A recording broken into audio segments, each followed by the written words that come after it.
Okay, students, today our topic is charpy impact test. Now, the tensile and hardness tests are used to determine the static characteristics of the material. The loads here are usually actually applied slowly so that the test piece may be considered to be in equilibrium with the load at all times. Such static tests do not predict the behavior of the material when parts are subjected to rapidly changing or reversing stresses and to sudden stresses or shock. The static tensile tests do not always reveal the susceptibility of a metal to brittle fracture as well. This important factor is determined by the impact test. An ordinary tensile test cannot be applied with sufficient rapidity because of the inertia of the parts of the machine.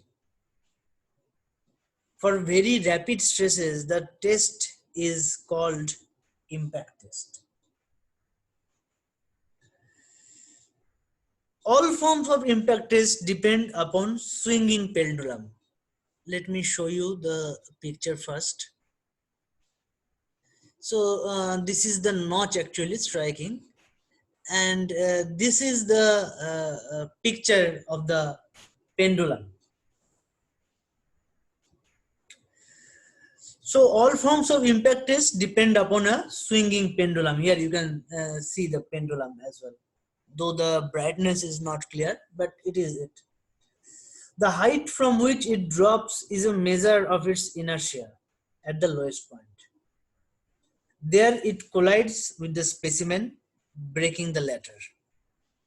I can show you the picture where it is colliding with the specimen, breaking it, and continuing onward to its swing.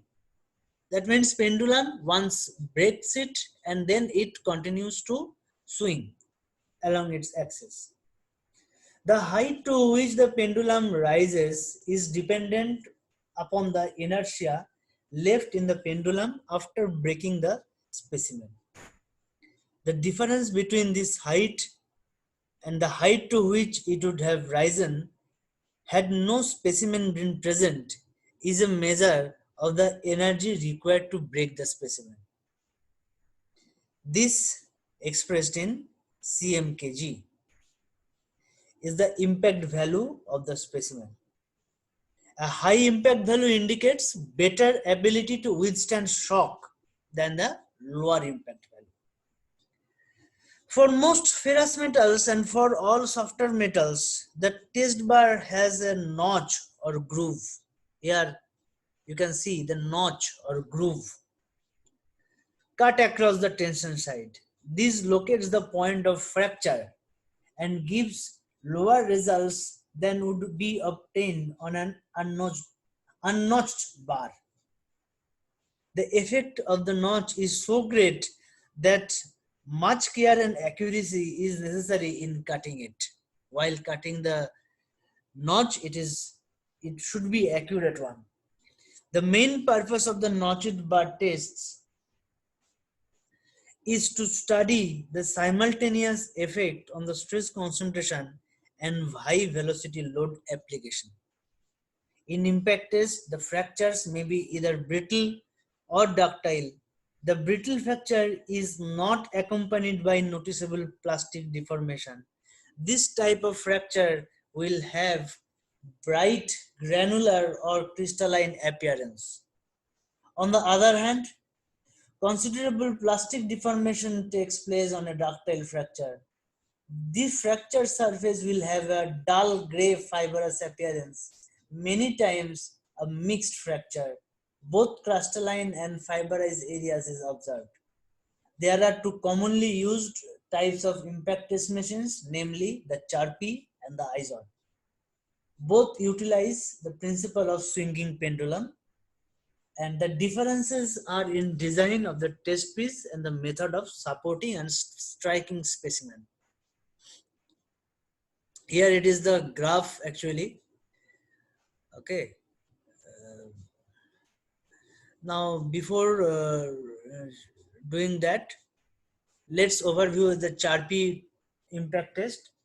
The tests The test consists of breaking a standard test piece with one flow from a swinging hammer. The test piece is U-notched in the middle and supported at a stretch end. For standard test, the striking energy of the testing specimen should be 30 kgfm and the distance between supports are 40 millimeter. The test piece is 55 millimeter long and is of square section. U-notch or keyhole notch or 5 millimeter deep, rounded off at the base of the radius 1 millimeter. The test piece should be struck at the hammer in the plane of symmetry of the notch on the side opposite to the notch, as I have shown you already. The side opposite to the notch. An impact test of the material is the energy absorbed per unit volume during the fracture of the material. It is expressed in joules or kilogram force meter. So that is a charpy impact test specimen. And as I have already told you that in the next section, I am going to discuss about ISOT test. Thank you. Please study at home and stay safe and stay well.